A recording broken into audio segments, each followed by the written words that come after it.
ഒറ്റയടിക്ക് ഒരു കുട്ടീനോട് പുതിയ കാര്യങ്ങൾ പറയുമ്പോൾ അവർക്കത് ഉൾക്കൊള്ളാൻ പെട്ടെന്ന് പറ്റിക്കൊള്ളണമെന്നില്ല. എസ്പെഷ്യലി ഇപ്പോഴത്തെ ന്യൂ ജനറേഷന്റെ കാര്യം വരുമ്പോൾ.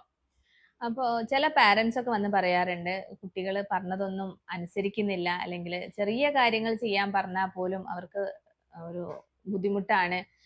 ഒരു കൊടുവാള് പിടിക്കാൻ അറിയില്ല, മുറ്റടിക്കാൻ അറിയില്ല എന്നൊക്കെ പറഞ്ഞിട്ട് കംപ്ലൈൻസ് ഇങ്ങനെ ഓരോ പാരൻസ് വരുമ്പോഴും പറയും.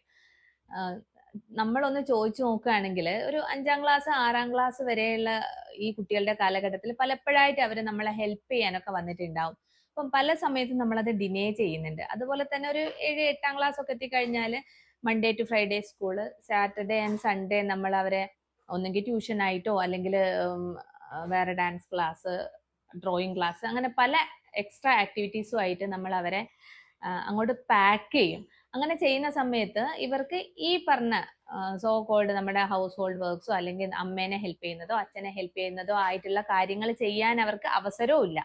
അപ്പോൾ ഇങ്ങനെയാണ് നമ്മൾ ഈ 12ാം ക്ലാസ് കഴിയുന്നവരെയോ അല്ലെങ്കിൽ ഒരു degree first year second year ആവുന്നവരെയോ ഒക്കെ നമ്മൾ അവരെ വളർത്തിക്കൊണ്ടിരുന്നത്. എന്നിട്ട് ഒരു സുപ്രഭാതത്തിൽ നിങ്ങൾക്ക് 19 വയസ്സായി, 20 വയസ്സായി, അല്ലെങ്കിൽ 21 കഴിഞ്ഞു, എന്നിട്ടും നിങ്ങൾ അതൊന്നും ചെയ്യുന്നില്ല എന്ന് പറഞ്ഞ് അവരോട് തട്ടിക്കേറുന്നതിൽ അർത്ഥമല്ല.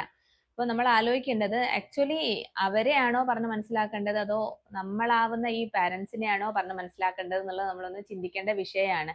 അപ്പോൾ എന്തായാലും ഇങ്ങനെയായി. ഇനി നമുക്ക് ചെയ്യാനുള്ള ഒരു കാര്യം എന്ന് വെച്ചിട്ടുണ്ടെങ്കിൽ അവരെ നമ്മളെ കൂടെ കൂട്ടുകയും അവർക്ക് ഇങ്ങനത്തെ കാര്യങ്ങൾ ചെയ്ത് ശീലമാകാൻ വേണ്ടിയിട്ട്, അഡാപ്റ്റ് ആവാൻ വേണ്ടിയിട്ട് നമ്മൾ അവർക്ക് സമയം കൊടുക്കണം. ഒറ്റയടിക്ക് ഒരു ദിവസം കൊണ്ട് അങ്ങ് അനുസരിപ്പിക്കാന്ന് വിചാരിക്കാതെ അവർക്ക് അതിന് സമയം കൊടുക്കുകയും വേണം. നമ്മൾ ആവശ്യത്തിനുള്ള സമയം എടുക്കുകയും ചെയ്ത് അവരെ കൂടെ കൂട്ടി കൊണ്ടു നടന്ന് ഇത് ശീലിപ്പിച്ചെടുക്കുക എന്നുള്ളതാണ് നമുക്കിനി ചെയ്യാനുള്ള കാര്യം.